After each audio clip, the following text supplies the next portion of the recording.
नमस्कार, आप देख रहे हैं आई इंडिया और मैं हूं डॉक्टर पंकज सिंह गौर। और आज आई इंडिया के स्टूडियो में खास मेहमान आए हैं जो परिचय के फिलहाल मोहताज नहीं हैं, क्योंकि उन्होंने न जाने कितने लोगों के साक्षात्कार लिए होंगे, लेकिन आज संयोग देखिए कि आज उनका साक्षात्कार उनके साथ काम करने वाला ये व्यक्ति ले रहा है। जी हाँ, आज हम बात करेंगे उन दिनों की जब सीतापुर में कार सेवा शुरू की गई थी और सतीश शर्मा जी जो वरिष्ठ पत्रकार भी हैं और साथ में उन दिनों शिवसेना के जिला अध्यक्ष हुआ करते थे और उस कार सेवा के अगुवाकार थे। तमाम यातनाएं सही, क्या कुछ हुआ उन दिनों 1989 में, उस पर आज चर्चा करेंगे। और क्या उनके जो साथी जो उनके साथ कार सेवा किए थे, क्या उनको सम्मान उचित मिला, बहुत सारी बातें करेंगे। तो शुरुआत करते हैं। सर, आपका बहुत बहुत स्वागत है। नमस्कार पंकज जी, और बड़ा अच्छा लग रहा कि एक समय हम लोगों ने साथ साथ पत्रकारिता कमेंट टुडे के नाम से शुरू की थी और आज आपका सफ़र यहाँ तक पहुँचा और देख के अच्छा लग रहा है कि इंडिया ने अपनी एक अच्छी पकड़ सीतापुर नहीं उत्तर प्रदेश में बना रखी है। मैं तो नोएडा बैठता हूँ, लेकिन जब वहाँ भी चर्चा मुझे इंडिया की सुनने को मिलती है तो बड़ा गर्व लगता है कि चलो हमारे बीच का एक आदमी कम से कम राष्ट्रीय और प्रदेश स्तर का काम कर रहा है। अच्छा लगता है। बहुत बहुत धन्यवाद। चलिए, ये बहुत बड़ा एक आशीर्वाद भी है हमारे लिए। पहला सवाल सर मेरा 1989 की बात करेंगे। बहुत सारे लोग 31 साल हो गए। उस दौरान जब कार सेवा शुरू हुई, आप अगुवाकार थे और उस दौरान क्या कुछ हुआ था, जरा लोगों को बताइए। चूंकि पूरा देश और विश्व में इस समय सिर्फ और सिर्फ अयोध्या की बात हो रही है, श्री राम की बात हो रही है, तो कार सेवा की बात कैसे न की जाए। उन दिनों की कुछ याद बताइए। मैं सबसे पहले दर्शकों को ये श्री राम प्रणाम करता हूँ और पहले तो ये समझ लीजिए कि मैं इस विषय से बिल्कुल अपने आप को अलग किए हुए था और मैं नहीं चाहता था कि वो जख्म पूरे दे जाएं, क्योंकि वो दौर इतना भयावह था कि उसको न बताया जा सकता और न सुना जा सकता है। और जब कभी भी मैं उस दौर को याद करता हूँ तो आँख मेरी छलछला जाती है। पहली बात तो अभी आपने कहा कार सेवक, तो पहली बात तो मेरे शब्द से कार सेवक हटा दीजिए, क्योंकि मैं कार सेवक नहीं हूँ। क्योंकि कार सेवक मैं अपने आप को इसलिए नहीं कहता हूँ क्योंकि कार सेवा शुरू हुई है 1990 के आसपास और कार सेवा शुरू होने के पहले यानी 1989 में, यानी ये कह लीजिए कि संपूर्ण भारत में राम जन्मभूमि आंदोलन के नाम पर समूचे भारत की सबसे पहली गिरफ्तारी मेरी हुई थी। मैं ही वो शख्स हूँ जो हिंदुस्तान में सबसे पहले 8 अगस्त 1989 को गिरफ्तार किया गया था। कारण क्या था? और मैं वो शख्स हूँ जिसे गिरफ्तार करने के लिए सीतापुर के 25 थाने के सारे दरोगा, 3 ट्रक सीआरपीएफ और 2 ट्रक पीएससी लेकर पूरे गिरिगंज को छावनी के रूप में बदल दिया था।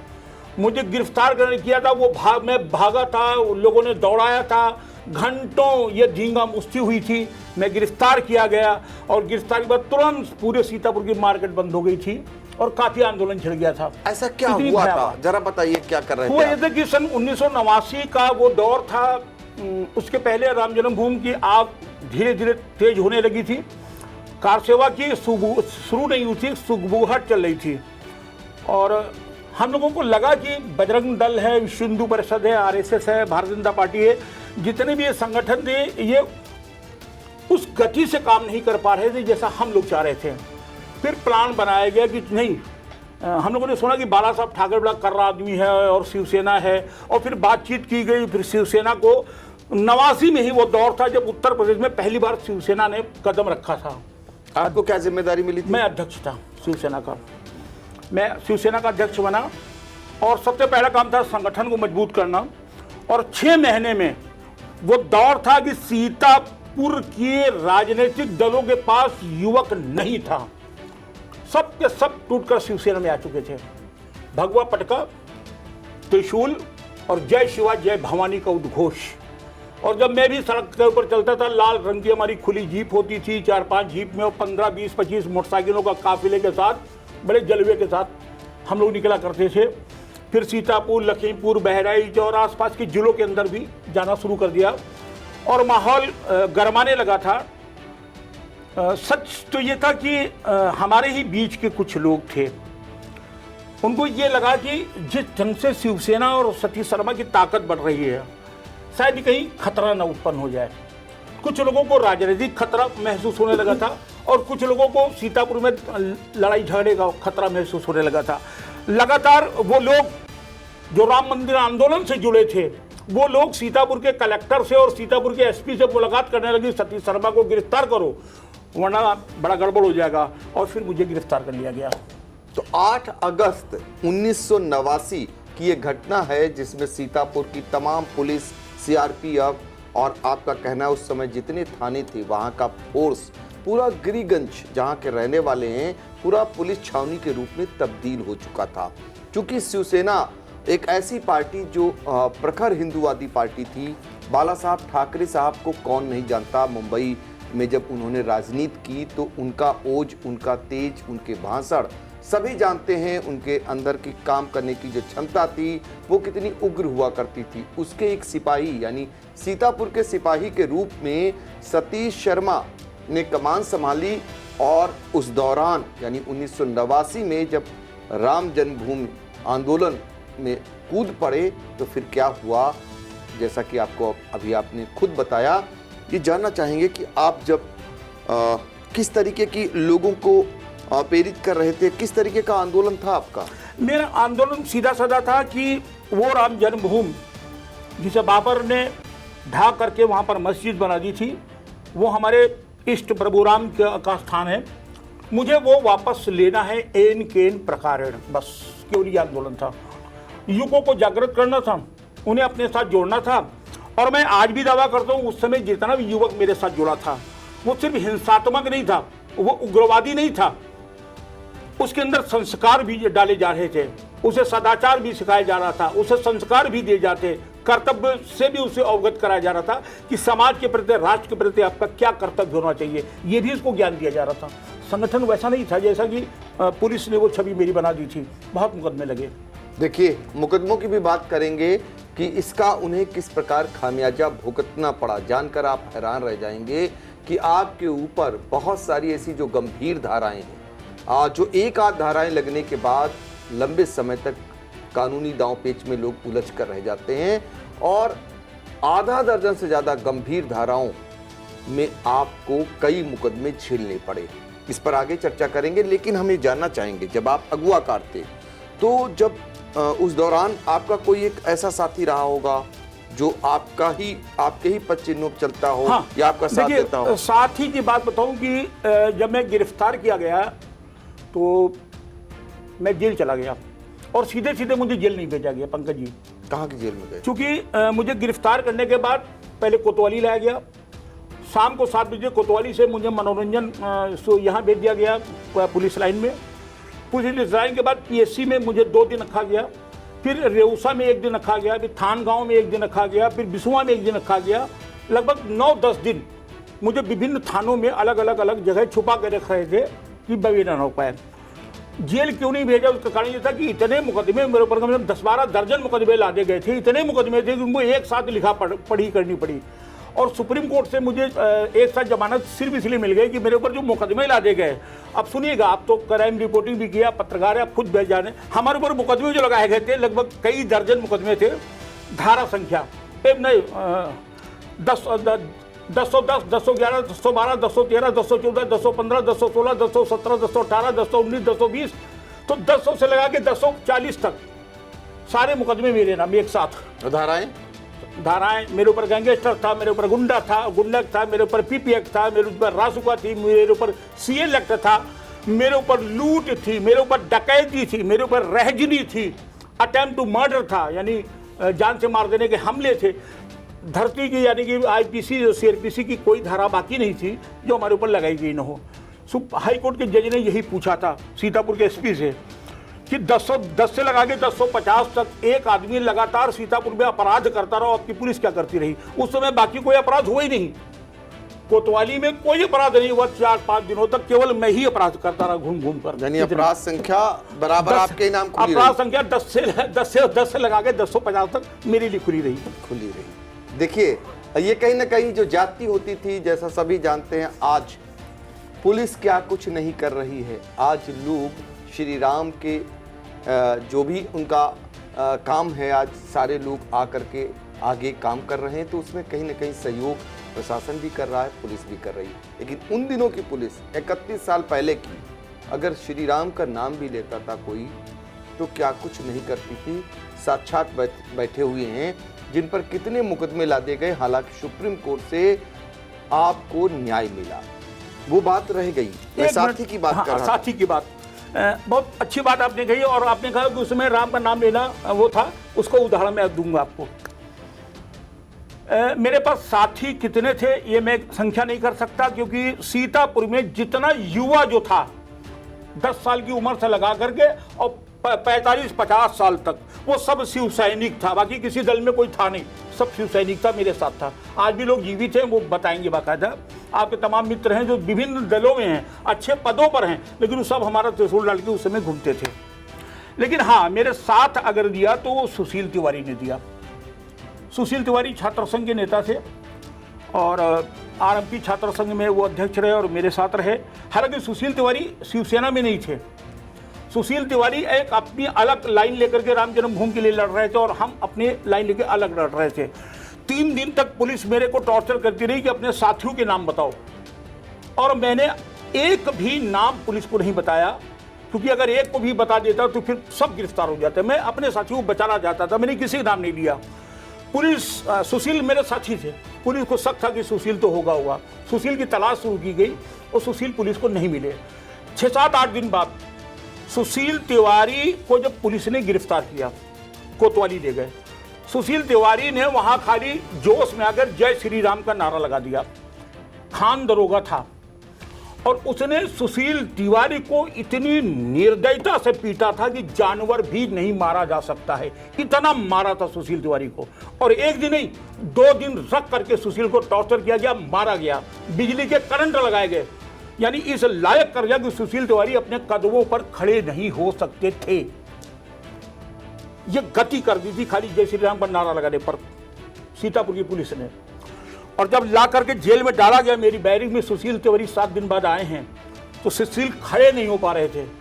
तो एक मुन्ना ड्राइवर था, मुस्लिम था, मुन्ना ड्राइवर, लाला प्रमोद का ड्राइवर हुआ करता था वो, और एक था आलमनगर का माफिया डॉन था वो, गुप्ता, मुन्ना गुप्ता, जिसका मर्डर हो गया जिसका, वो उसी बैरिक में था। और एक मुस्लिम लड़का और था, 4 मुस्लिम लड़के थे। इन चारों लड़कों ने सुशील तिवारी की तेल मालिश की, महीनों मेरे साथ बैरिक में रह करके। तब सुशील तिवारी को हम लोग खड़ा कर पाए थे जेल के अंदर, ये सुशील तिवारी पर। और आज यही भारतीय जनता पार्टी सुशील तिवारी को भूल चुकी है। किसी भी कार्यक्रम में सुशील तिवारी का नाम न लेना निसंदेह ये इन कारसेवकों का सबसे बड़ा अपमान मैं मानता हूं। अब तो झंडा लगा करके, बैनर लगा कर लोग खूब जय श्री राम के नारे लगा रहे हैं। अरे वो दौर था जिस समय में राम मुंह से निकल जाता था तो पुलिस रौंद कर रख देती थी, वो दौर हम लोगों ने झेला है, वो यातनाएं पुलिस की झेली हैं। खैर ये तो बेहतर था कि हम उस समय भी बड़े पत्रकार सीतापुर में हुआ करते। जब मुझे गिरफ्तार किया गया था तो मेरे ऊपर लाठियां उस समय पुलिस ने तो नहीं चलाई थी, लेकिन सुशील तिवारी की दुर्गति की थी। और आज भाजपा ने पूरी तरीके से अगर इन सबको भुला दिया तो ये निसंदेह बेहद कष्ट का मामला है। अभी जब आप बात करेंगे तो हम जेल का जब माहौल बताएंगे तब सुनिएगा क्या हुआ था। बिल्कुल, तो हम बात कर रहे थे उन दिवंगत सुशील तिवारी की, जो आरएमपी डिग्री कॉलेज के अध्यक्ष रहे और उन दिनों भारतीय जनता पार्टी की राजनीति करते थे और कार सेवक के रूप में बहुत बड़े अगुवाकार भी थे। खेद इस बात का जता रहे हैं उनके साथी कि आज उन्हें भारतीय जनता पार्टी भूल चुकी है। और श्री राम कहने पर क्या कुछ हुआ था उस दौर में, वो भी आपने बखान किया। आपने आपत्ति जताई कि मुझे कार सेवक न कहा जाए, शायद यही पीड़ा रही होगी। फिर भी एक कार सेवक की जुबानी उन दिनों की यातनाओं की कहानी को हम आगे भी आपको बताते रहेंगे। आज फिलहाल हमने आपको शुरुआती दौर बताया, लेकिन अब आगे का दौर हम फिर बताने जा रहे हैं कि जेल में क्या हुआ था। पुलिस की यातनाओं को तो आपने बता दिया, कितने मुकदमे लादे गए, कैसे आपके इलाके को छावनी के रूप में तब्दील किया गया, कैसे कोतवाली में लाठियां बरसती थी, और उसके बाद जब जेल भेजे जाते थे तो वहां क्या होता था। शर्मा जी, पंकज जी, मैंने कहा ना वो जख्म है जिसे मैं कुरेदना नहीं चाहता था, क्योंकि मुझे मालूम है कि 18 वर्ष तक तो मैं गैंगस्टर का मुकदमा लड़ा हूं और आप कल्पना करिए कि वो दौर वो था कि उस समय मेरी कोई बहुत ज़्यादा इनकम नहीं थी, कोई गाड़ी घोड़ा नहीं था, पैसे और पत्रकारिता करते थे, क्या मेरी इनकम होगी, क्या मेरे पास होता था मुझे नहीं पता। लेकिन हर 14 दिन बाद मुझे गैंगस्टर में पेशी पे जाना पड़ता था लखनऊ। तो कैसे मैं अरेंज करता था। एक बार मेरे को पेशी भी जाना और मेरे पास पैसा नहीं। मैंने सक्सेना जी से कहा कि हमारे मित्र थे कि मुझे पेशी जाना हो, मेरे पास पैसा नहीं और अगर मैं ना पहुंचा तो क्या होगा। उनके पास भी पैसा नहीं, तो बोले गाड़ी तो है मेरे पास, पेट्रोल नहीं है। तो हम लोग गाड़ी लेके बस अड्डे पर आए, वहाँ खड़े होकर हम लोग चिल्लाए लखनऊ लखनऊ लखनऊ। तो लखनऊ के 4 लोगों को बैठाला, उनसे पैसा लिया, फिर पेट्रोल डलवाया, फिर लखनऊ गए और वापस फिर सवारी भर करके सीतापुर। ऐसे मैंने 18 वर्ष मुकदमा लड़ा। राम जन्मभूमि में का भक्त होने का मेरी को सजा मिली थी। और इस 18 वर्ष में एक दौर वो भी आया, मैं क्राइम दुनिया मैगजीन का एडिटर था लखनऊ में, और मैं तारीख भूल गया गैंगस्टर की। 3 दिन बाद मुझे याद आया तो मैं डर गया। पाठक जी मेरे मालिक थे, मैंने उनसे कहा तो बोले डरो ना, वो शुक्ला जी जज हैं, हमारे मित्र, हम कह देंगे सब कुछ हो जाएगा। हम लोग कुछ कचहरी गए, वकील से मिले, सारी बात हो गई। जज साहब से भी पहले मिले, चाय पकौड़ी उन्होंने मुझे खिलाई, बोले चिंता न करो, एक पैसे पे नहीं आए हो, कोई बात नहीं। 2 बजे जब सुनवाई शुरू हुई तो सबको सुनते जब आए सतीश शर्मा, मैंने कहा जी सर, बोले एक पैसे पे नहीं है, मैंने कहा बोले भेजो जेल, और मुझे गिरफ्तार करके जेल भेज दिया गया। 7 दिन फिर मैंने जेल काटा लखनऊ में। एक पैसे पे आने पर फिर मैं 7 दिन जेल में रहा। तो ये पीड़ाएं लगातार, मैं 20 वर्ष तक इन मुकदमों का बोझ सर पर लादे रहा। और मैं इस दौर में 2 लोगों को विशेष धन्यवाद दूंगा। एक mister S Qadir advocate, Zeeshan Qadir के पिता ही है, वो पत्रकार हुआ करते थे, और मिस्टर एक चंद्रगुप्त श्रीवास्तव एडवोकेट। ये 2 वकील वो वकील थे जिन्होंने कभी भी मुझसे 2 रुपया नहीं लिया, मुझे खुद चाय पिलाते थे और मेरा पूरा मुकदमा ये फ्री लड़ते थे। और वो दौर ऐसा था, इतने मुकदमे थे कि सुबह उठकर मैं कचहरी आ जाता था, क्योंकि कोई ना कोई तारीख मेरी होती थी। मैं ना नौकरी करने लायक बचा, ना मैं कोई काम धंधा करने लायक बचा। मेरा पूरे 25 वर्ष जीवन के सिर्फ कचहरी में गुजर गए। अब आपने पूछा जेल में क्या हुआ। मैं जेल में था, सब कुछ ठीक चल रहा था। एक हमारे मित्र कैदी थे, वो इत्तेफाक से मुस्लिम थे। ऐसी बात चलने लगी, उन्होंने कहा इस शहर का माहौल तुमने ख़राब किया, अगर शहर में दंगा होगा तो तुमको मैं गोली मार दूंगा। ये धमकी उन्होंने दी। उस समय जेलर भी इत्तेफाक से मुसलमान था। खैर बातचीत आई गई हुई। सुबह में उठ करके पान के लिए पुड़िया मसाला खाता था, तो निकला तो जेलर ने कहा कहाँ जा रहे हो? तो मैंने कहा बाहर जा रहा हूँ। उसने मुझे माँ की गाली दे दी, उसने राम को भी कुछ गाली दी। मेरे को क्रोध आ गया और मैंने जेलर को वहाँ पर एक तमाचा मार दिया। उसके बाद जेल में लाठीचार्ज हो गया, और लाठीचार्ज हुआ। हमको कैदियों ने हमारे सब फेवर में थे, उन्होंने खींच के मुझे बैरिक के अंदर कर लिया। लेकिन भयंकर लाठीचार्ज हुआ, बहुत लोगों को चोट लगी, मेरे भी थोड़ी चोट लगी। और रात को 2:30 बजे का किस्सा मैं कहूँगा, जरूर सुन लीजिए। 2:30 बजा हुआ था।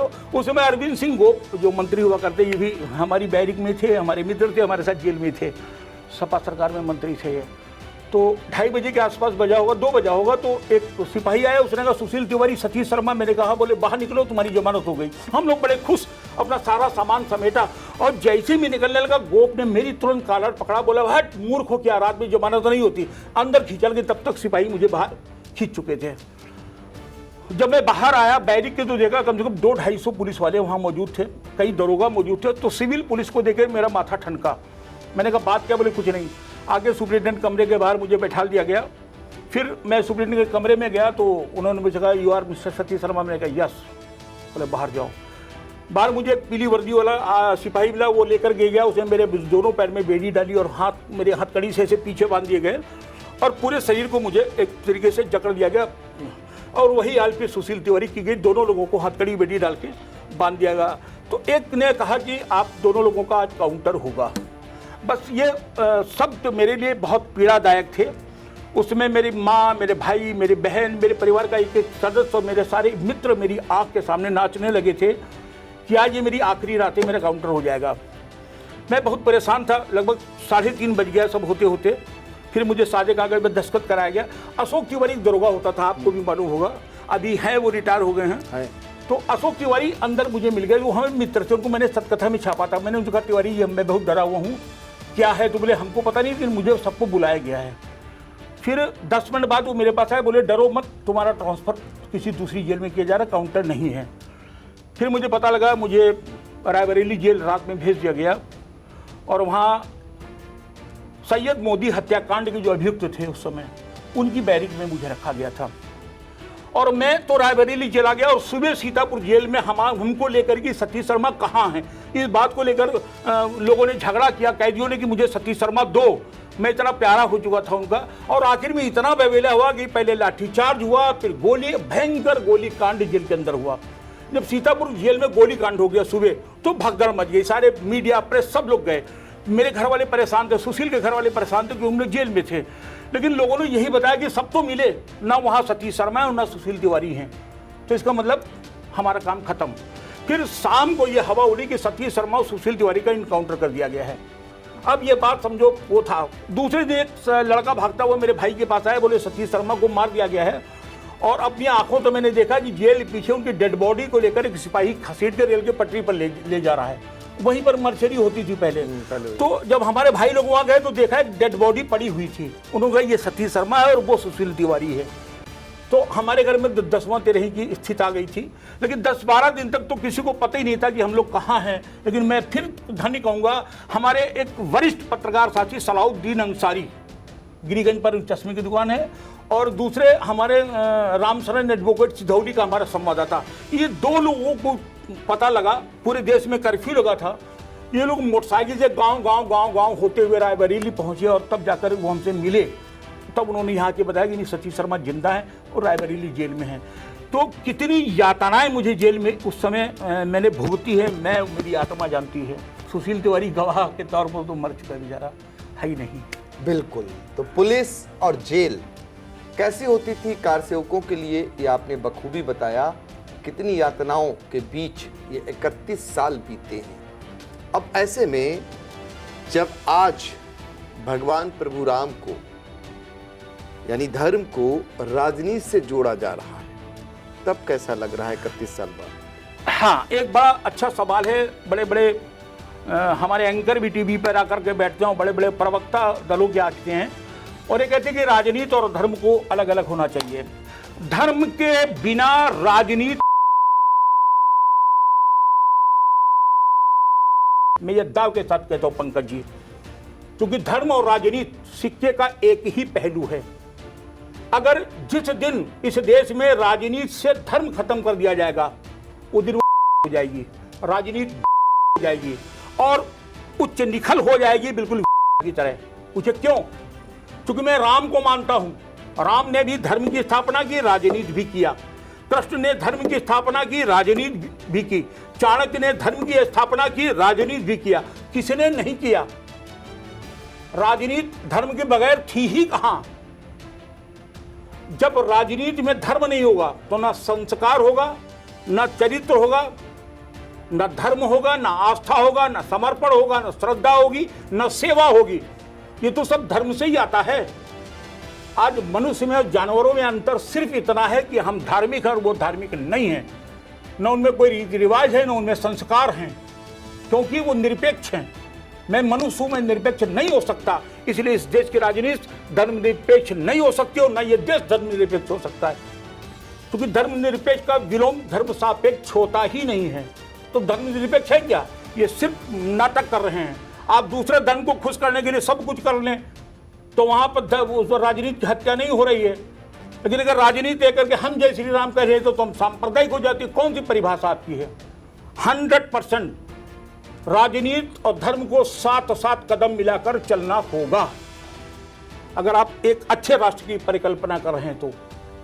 बिल्कुल, ये आपका अपना व्यू है। फिलहाल आखिर में अब ये जानना चाहेंगे कि जब 22 तारीख को प्राण प्रतिष्ठा हो रही है अयोध्या में और देख रहे होंगे पूरे विश्व में बम बम हो रहा है, ये सुखद पल जब आप देखते होंगे, ये दौर जब देखते होंगे, तब कैसा लग रहा है? इसे मैं इसकी विवेचना इसलिए नहीं कर सकता हूँ, अगर किसी अंधे आदमी को आंख दे दी जाए और उससे पूछा जाए कैसा लग रहा है, तो हमारी का शब्दों में अभी बोल नहीं पाएगा। वो प्रसन्नता से पागल हो जाएगा। पागल का मतलब जानते क्या होता है? पागल का मतलब होता है जो पा के गलगल हो जाए।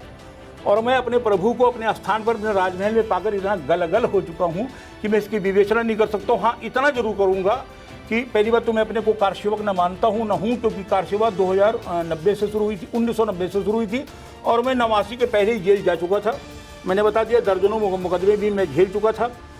यातनाएं जितनी हो सकती थी मैं झेला, और हमसे ज़्यादा यातनाएं सुशील तिवारी ने झेला। फिलहाल अब इन लोगों के सामने हम लोग मरे हुए लोग हैं। सुशील तिवारी तो शरीर मर चुके हैं, हमको शरीर होने के बाद भी हम मर चुके हैं। हाँ, ये जरूर एक बात और बता दूं कि जिस समय ये सब हुआ और मैं जेल से छूट के आया, उस समय रोचक किस्सा है। शिवसेना ने मुझसे कहा कि अब तुम चुनाव लड़ जाओ, क्योंकि शिवसेना मालूम था कि उत्तर प्रदेश में यही एक सीट ऐसी होगी सीतापुर में जो डंकी की जोर पर शिवसेना जीत जाएगी। मुझे कैंडिडेट बना दिया। भाजपा में खलबली मच गई। राजन जी का लेटर मेरे पास रखा है कि अगर तुम लड़ोगे तो मेरी हार सुनिश्चित है। ये लिखा था उन्होंने, मेरे पास है। और तब मुझे मनाने के लिए कलराज मिश्रा, लालजी टंडन और क्या नाम ये कल्याण सिंह, ये सब के सब गेस्ट हाउस आते थे। मुझे लाद लाद के लखनऊ ले जाता था। मेरी हर शर्त मानने को तैयार थे कि तुम चुनाव मत लड़ो। मैंने कहा था मुझे लाल बत्ती दे दी जाएगी, मुझे एमएलसी बना दिया जाएगा, सारे प्रलोभन दिए गए। मेरी सिर्फ एक मांग थी कि मेरे और सुशील तिवारी पर जो मुकदमे लगे हैं केवल इनको वापस ले लेना, इनको लड़ने की क्षमता मेरे में नहीं है। कल्याण जी ने भी वादा किया, कलराज मिश्र ने भी किया, टंडन जी अब नहीं है, उन्होंने भी वादा किया और ये कहा कि सरकार गठन के दूसरे दिन मेरी घोषणा होगी कि सतीश शर्मा सुशील तिवारी के मुकदमे वापस लिए जाएं। सरकार बनी, उसके बाद से मर गए सतीश शर्मा, मर गए सुशील तिवारी। न कोई पूछने आया, न कोई मुकदमा मेरा वापस हुआ, बल्कि 25 वर्ष तक मैं मुसलसल एक एक मुकदमा लड़ा हूँ। एक मुकदमे में तो लोगों को घर मकान बिक जाते हैं। मैं तो 80 मुकदमे लड़ रहा था। मैं तो गैंगस्टर लड़ रहा था, रासुका लड़ रहा था, सीए लड़ रहा था, पीपी एक्ट लड़ रहा था, लूट लड़ रहा था। मुझे शकील टूडा जैसा एक व्यक्ति जिसको मेरे खिलाफ गवाह बना दिया, हनुमान गोड़िया जैसा खूंखार अपराधी मेरे खिलाफ गवाही दे रहा था, ऐसे गवाह पुलिस ने बनाए थे। उसके बाद भी मैं लड़ रहा था। और एक आदमी, मैं आपसे कहूँ, एक भी सिंगल आदमी एक बार मुझसे पूछने नहीं आया कि सतीश जी आपके मुकदमों का क्या हुआ। मैं अकेला लड़ा हूं, किसी ने नहीं पूछा। न शिवसेना ने पूछा जिसके लिए मैं मर रहा था, न भाजपा ने, न विष्णु परिषद ने, न आरएसएस ने, न संघ ने, किसी ने नहीं पूछा। आपके साथी को भी नहीं पूछ रहे हैं? मेरे साथी को नहीं पूछ रहे, किसी को नहीं। तो उधर खुशी है, इधर दुख भी है? हाँ, दुख तो नहीं मुझे, बिल्कुल नहीं, क्योंकि राम काज कीन्हे मोह कहाँ विश्राम। मैं राम के लिए पैदा हुआ, मैं उनका काम कर रहा था, कर रहा हूँ, करता रहूंगा। पीड़ा तो और है। ये पीड़ा भी नहीं कह सकते, क्योंकि मेरा अपना जो काम था मैंने काम किया। मेरे काम की जो लिखा पढ़ी होनी थी वो उससे ऊपर हुई है। मैं ये क्या लिखेंगे मुझे? ये जो आज घूम रहे हैं, ये इनकी क्षमता क्या, ये जो मुझे दे देंगे? ना मैं किसी से मांगने जाता हूँ, ना किसी से मिलने जाता हूँ, ना मैं किसी से बात करता हूँ, ना मैं कभी करूँगा। मुझे किसी का आवश्यकता नहीं, मुझे जो करना था किया। लेकिन हाँ, ये जरूर कहा कि जो अत्याचार हुए थे, केवल अगर मेरे मुकदमे वापस हो जाते, मैंने तो सिर्फ एक चीज मांगा था, मेरे मुकदमे वापस हो जाए। और नहीं लिया, चलो ये भी प्रभु राम की मर्जी थी कि मुझे कोर्ट में खड़े करना था, खड़ा कर दिया। अरे जब 500 साल से राम जब अपने लिए लड़ते रहे, आज उनको मिल पाया, तो 25 साल हमारे बहुत कम है ना। हम तो बहुत छोटा लड़े हैं, क्योंकि राम के लिए लड़ रहे थे, वो भी लड़े, हम भी लड़े, आज वो भी जीत गए। और मुझे लगता है कि आज का ये पल मेरे लिए अद्भुत है। और आज इस पल आपने मुझे यहाँ बुलाया, इसके लिए विशेष विशेष धन्यवाद। हाँ, मैं इतना जरूर कहूँगा कि आज जो राम मंदिर बन रहा है, ये लाखों लाख लोगों के शोणित से सींची हुई धरती पर ये मंदिर बन रहा है। ये मंदिर वहाँ, ये वो मंदिर है जिस पे करोड़ों लोगों ने अपनी जानें दी हैं। लोगों के पूरे पूरे खानदान खत्म कर दिए गए, नेस्तनाबूद कर दिए गए हैं, तब ये राम मंदिर बन रहा है। और आज अगर इस राम मंदिर पर जो दल सियासत कर रहे हैं, जो राजनीति कर रहे हैं, और जो बार बार ये कह रहे हैं कि मंदिर अधूरा है, ये अधूरा है, मैं नहीं जाऊंगा, तुम नहीं जाओगे, निश्चित पंकज जी ये मान के चलना, उनका हश्र खराब होना है। भगवान कभी माफ नहीं करता है। ये पाप कर रहे हैं, और इससे बड़ी शुभ घड़ी क्या हो सकती है? टेंट में रहने वाला एक हमारा लाला आज अपने महल में पहुंच रहा। उसके बाद ये बड़ा शर्म लगती इनको सोच करके देख। बिल्कुल, आप जैसा शब्द उपयोग किया। हाँ जी, निसंदेह करूंगा। ये बहुत बड़ा शब्द ऐसा है जो आपत्तिजनक है, जैसा। इसलिए आपत्तिजनक कर दोगे, आपकी रोटी बंद हो जाएगी पंकज जी। अगर आप अभी के लिए शब्द को गलत बोल दीजिए, तो नीचे जो आपकी धर्मपत्नी बैठी रात में रोटी नहीं देंगी आपको। माननीय, पूजनीय है, आदरणीय है, शब्द गलत कहाँ हो गया दादा? बिल्कुल। तो बड़ा महान है। चलिए, भगवान श्री राम को लेकर जिस तरीके से तमाम कष्ट झेलने के बावजूद आज जो खुशी के भाव दिखाई दे रहे हैं, वो निश्चित तौर पर ये दर्शाता है कि वो सिर्फ और सिर्फ रामचंद्र जी को जब उस जगह पर पाने जा रहे हैं जहां पर पाने के लिए कितने सालों तक लड़ाई लड़ी गई, और आज वो जब साकार हो रहा है तो उसकी खुशी की अनुभूति का ठिकाना इसलिए नहीं है क्योंकि पिछले दर्द सारे भूल चुके हैं और अब सिर्फ और सिर्फ खुशी है। और ये खुशियां 22 तारीख को पूरे देश बस की एक निवेदन और अन्य लोगों की भी देखने को मिलेंगी। जी, मैं चाहता हूं कि मेरे साथ आप भी एक बार ये जरूर कह दें कि 22 तारीख को जो मुझे खुशी मिल रही, उस खुशी में आप अपनी एक आहुति जरूर डाल दीजिएगा, और 22 तारीख को जितने धूम से अपने लाला के गृह प्रवेश को आप मना सकते हो जरूर मनाइएगा। इससे बड़ी खुशी नहीं हो सकती है। बिल्कुल, ये आह्वान है निश्चित तौर पर कि 22 जनवरी यानी भगवान प्रभु श्री राम की प्राण प्रतिष्ठा होगी, और उस दिन सारे लोग भगवान श्री राम को जिस रूप में देखेंगे, निश्चित तौर पर उसमें हर एक व्यक्ति की जब एक आहुति होगी तो निश्चित तौर पर भगवान के लिए एक कहते हैं ना, मन में जो है वो निकल कर बाहर आएगा, और एक अलग तरीके की अनुभूति शायद सभी को होगी। उस पल का हर एक को इंतजार है, हमें भी इंतजार रहेगा और आपको भी इंतजार रहेगा। आपने बातचीत की, आपका बहुत बहुत शुक्रिया। राम राम, जय सिया राम, और आपको बहुत बहुत धन्यवाद।